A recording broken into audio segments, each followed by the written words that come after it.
Vamos falar sobre uma situação fundiária aqui em Londrina? A cidade tem muitas ocupações ou invasões, você chama do jeito que for mais conveniente, de pessoas que entraram numa área que não era delas e acabaram morando nesses espaços. Algumas áreas são recentes, outras são de longa data.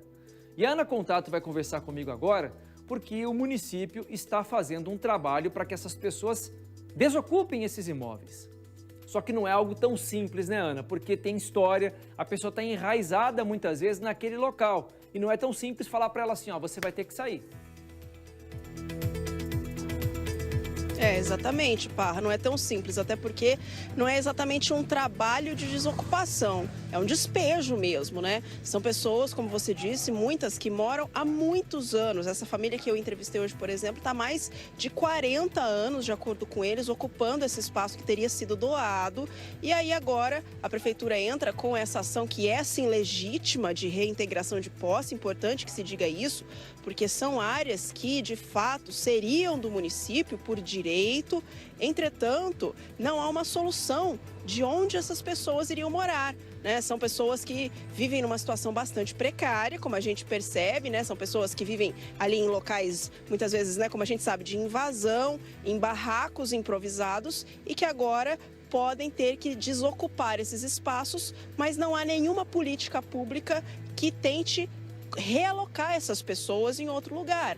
Então é um problema bastante grave, é uma situação muito complexa. Londrina tem hoje cerca de 80 mil pessoas na fila da Coab, 55 mil pessoas na fila da Coab esperando por uma moradia, e desses 55 mil, 80% são pessoas de baixíssima renda. O que isso significa na prática? São pessoas que não têm como pagar um aluguel, por exemplo, que não têm como comprovar renda e que não têm para onde ir. E como não há uma política pública de habitação, essas pessoas se veem obrigadas a ocupar essas áreas irregulares. Então, o que está acontecendo agora é um movimento de uma comissão que veio de Curitiba para tentar entender o que se passa com essas famílias, quais são as realidades delas e tentar encontrar soluções. Porque de um lado está o município com o seu direito legítimo de reaver essa terra e do outro, essas pessoas que também têm um direito à habitação. A gente conversou hoje com uma dessas famílias, a família da dona Antônia, ela que é recicladora, está ali com o marido, filhos, sobrinhos, enfim, numa área ocupada na Zona Norte e é uma das pessoas que pode ser despejada aí por causa dessa ação de reintegração de posse da prefeitura. Vamos acompanhar a matéria. Os dois cômodos são precários, mas são tudo que o seu Vonildo e a dona Antônia têm. O próprio casal ergueu as paredes. O quarto do casal e a sala são separados por pedaços de madeira. Do outro lado, a cozinha improvisada. O banheiro também é precário. Por aqui não tem água encanada nem esgoto, mas tem o esforço de uma vida de trabalho duro. O seu Vonildo e a dona Antônia são recicladores e toda a renda dos 10 membros da família vem daqui. Eles moram nessa área aos fundos do Jardim Maria Celina, zona norte de Londrina. O seu Vonildo diz que o terreno foi doado para a irmã dele há muitos anos. Desde então, ele, a esposa, os filhos e sobrinhos têm morado aqui. Mas agora foram surpreendidos com a possibilidade de ser jogados na rua. Faz muitos anos a gente mora aqui, a minha irmã morou aqui muitos anos. Daí nós viemos para cá e nós estamos aqui até hoje. Já faz tempo, já vem uns 50 anos mais ou menos. A prefeitura está movendo um processo de reintegração de posse contra essa e outras famílias de Londrina. Isso porque os terrenos, de fato, seriam do município. Por causa da pandemia, os processos estavam paralisados, mas essa paralisação termina agora no dia 31 de outubro. Daí os processos voltam a andar e as famílias podem ser despejadas. A gente mora faz tempo aqui, quer tirar nós daqui, não sei por qual motivo que é. Para tentar evitar que isso aconteça, a Comissão de Conflitos Fundiários está visitando as famílias afetadas pelos processos e tenta encontrar uma solução para o problema. A intenção da comissão é sempre buscar uma solução consensual.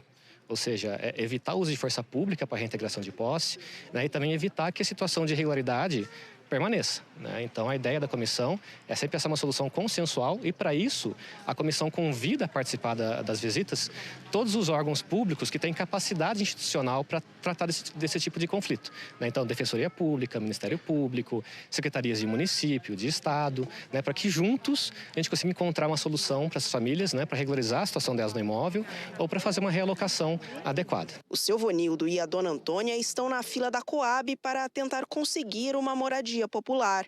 Além deles, outros 55 mil londrinenses esperam por um imóvel.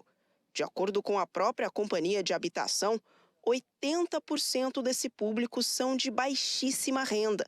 Isso mostra que o problema não pode ser resolvido de maneira isolada. É preciso refletir, pensar em estratégias, incrementar os programas de moradia, e isso demonstra que não só agora, mas há anos em Londrina não se tem políticas públicas de moradia para essa faixa da população. E todas as ocupações que nós temos visitado, nós vemos as dificuldades das pessoas pagarem prestações baixíssimas por muitas vezes não alcançarem uma remuneração sequer de um salário mínimo. O senhor tem para onde ir com a família se tirarem o senhor daqui? Não tem lugar para nós ir não, fazer o quê? Vai ter que ficar na rua, sei lá, arrumar um lugar para ficar. Que triste a situação, né? Em primeiro lugar, eu queria parabenizar, porque eu acho importante a justiça ir para onde a comunidade está.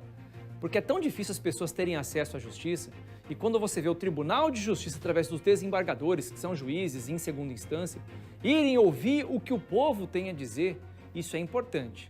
Porque para muitas vezes o juiz ou o desembargador, ele vai analisar papel. O que o advogado entrou, o que o Ministério Público entrou. Quando ele vai em loco, ele vê uma realidade completamente diferente da que ele está acostumado a viver nos tribunais, nos gabinetes, ele vê isso. Eu acho que o coração pensa o cérebro e o coração pensam de um jeito diferente. Não é fácil, gente. São muitas famílias, 55 mil na fila de espera, nem todas estão nessa situação. Mas muitas são de baixíssima renda, 80%. São pessoas que hoje, de repente, não têm um dinheiro para pagar uma prestação. Então, é difícil a gente julgar, falar, são folgados que estão ocupando imóveis, estão lá. Eu sei que no meio de gente que está ocupando imóveis, tem oportunista. Tem o cara que entra, até no Vista Bela já teve isso, que foi o último grande residencial da cidade. Os caras que entraram no Vista Bela e depois venderam os imóveis, alugaram os imóveis e acabam queimando quem precisa. Isso acontece, mas na grande maioria a gente trabalhadora que não tem para onde ir. Se tirar essas pessoas daqui, para onde é que elas vão? Não é simples, não é fácil. Ao invés da gente ficar julgando, a gente tem que tentar estender a mão e tentar de alguma forma ajudar essas pessoas. Vamos ver qual que vai ser o encaminhamento da justiça a partir de agora, já que todos os órgãos possíveis estavam envolvidos. 1h39.